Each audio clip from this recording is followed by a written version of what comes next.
welcome to the Cello Doll YouTube channel.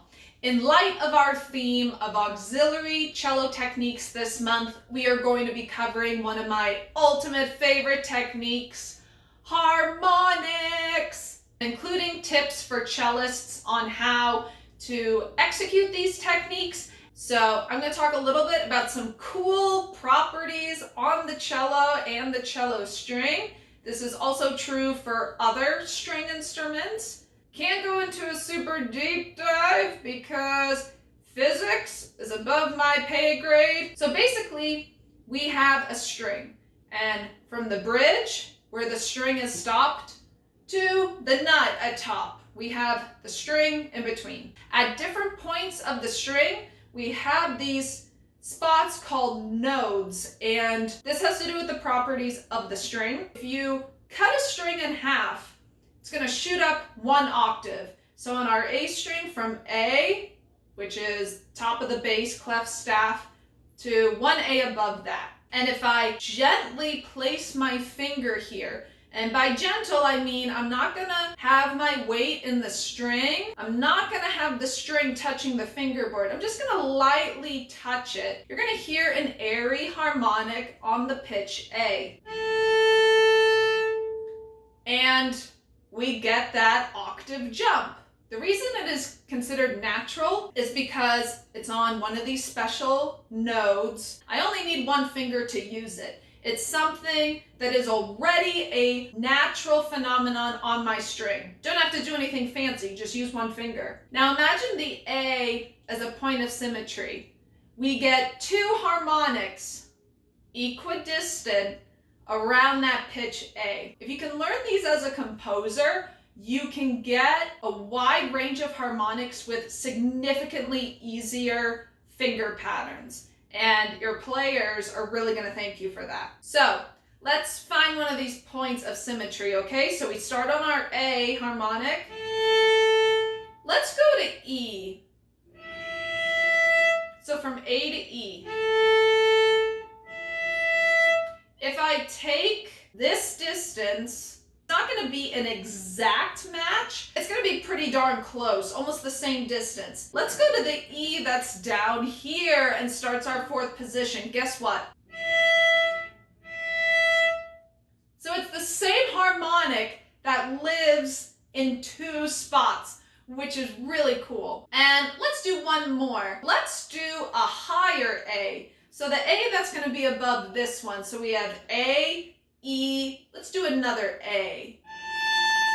So from A to A, if we go back, we're actually going to be at our D, fourth finger, first position.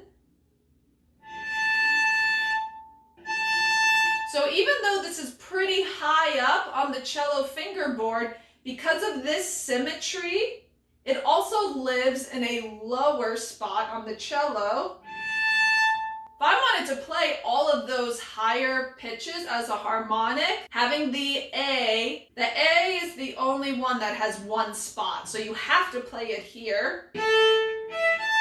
I can play it very easily in the lower part of my cello instead of...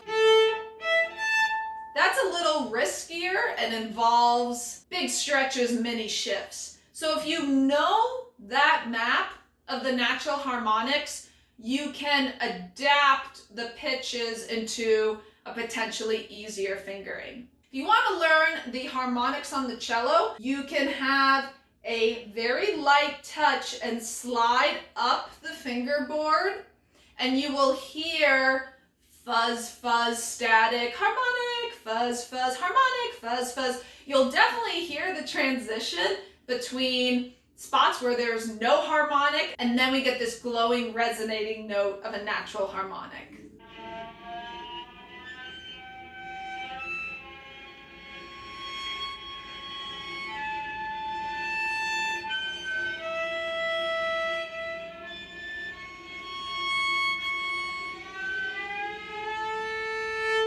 When I was sliding up here, you might have heard some tiny harmonics popping out. They're pretty hard to get to because we don't have a lot of space between the string and fingerboard. We're right by the nut, as opposed to up here, we have a lot more flexibility, and that will affect the clarity of your harmonic. So these aren't impossible. You just have to really practice them a lot for the muscle memory. So let's go through the more commonly known ones. So C sharp, third finger, is our lowest, most commonly used natural harmonic, followed by that fourth finger, A. Now we go to E, fourth position, third finger. Does that sound familiar?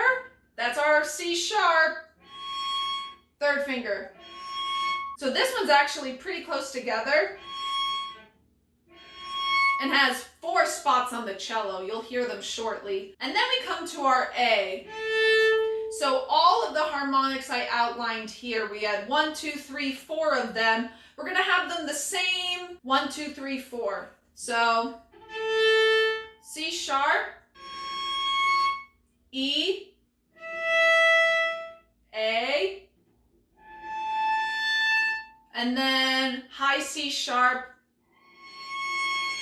So as you can see, the positions aren't as super intuitive as down here, but that's okay because sometimes we'll be playing something up high in thumb position and you want to bring out a harmonic. So that's okay. It's not super difficult to play them up here. You just have to be well versed in thumb position. So depending on the material around your harmonics, you'll know where to play them. If you're up here, you gotta play them up here. If you're down here and you want to pop out a high note, you play them down here. Every spot I've outlined has parallel spots on the other strings. So all of those nodes I mentioned, those harmonic spots, they're across all 4 strings in the same place. So our A string has a higher octave jump A. Same thing with the D string. D, G, C. That octave, again, it's the middle point of our symmetry. It's the first harmonic most cellists know. And any harmonic you find, they're all related by a fifth. So here's a little trick I like to do. If I lightly lay kind of like a barred chord, all 4 across, you get a nice rollable group of 4 natural harmonics. Now that we went through natural, let's do artificial.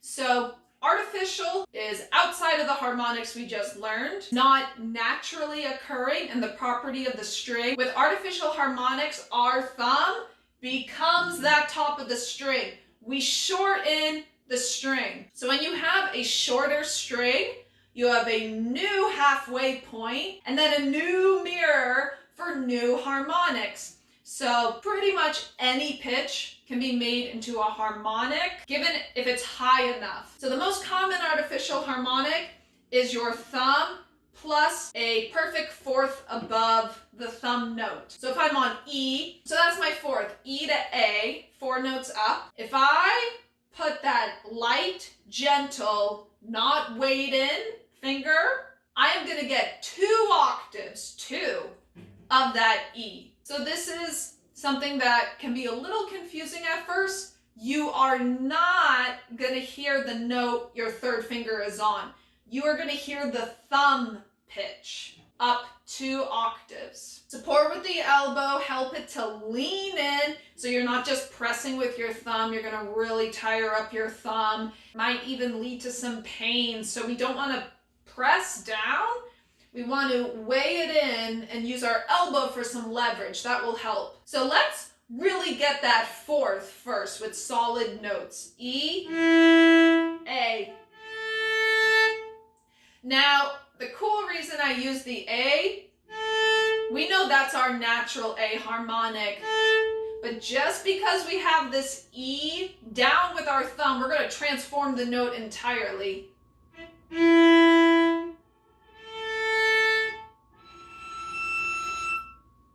What?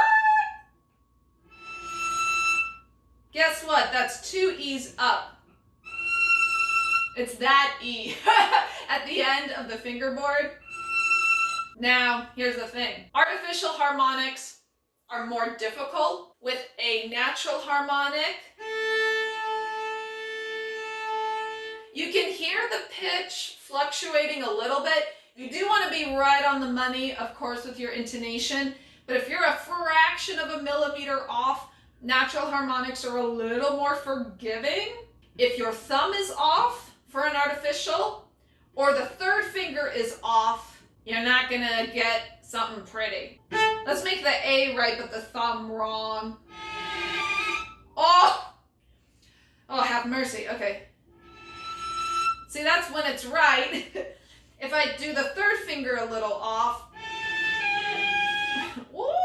if that wasn't encouragement enough to practice your artificial harmonics, I don't know what will be. Okay, so that's why I recommended practice the solid notes first. Really get that perfect fourth, in tune, right on the money, thumb and third finger. All right, my dolls, thank you so much for watching this video. I hope you found this deep dive into harmonics helpful and that makes you excited to try them out on your own cello. If you enjoyed this video, I would greatly appreciate it if you could give it a thumbs up, a like, and subscribe to the Cello Doll YouTube channel to show your support. If you want to go above and beyond, Celli and I are on Patreon, where you can get exclusive access to content, early releases, MP3s, discounted lessons, and more. Thank you so much for joining Celli and I for this vlog. If you're new to the channel, welcome. I am the Cello Doll, and in addition to YouTube, you can find me on Instagram, Facebook, and TikTok. We'll see you dolls in the next video, and have fun with those harmonics. Bye-bye.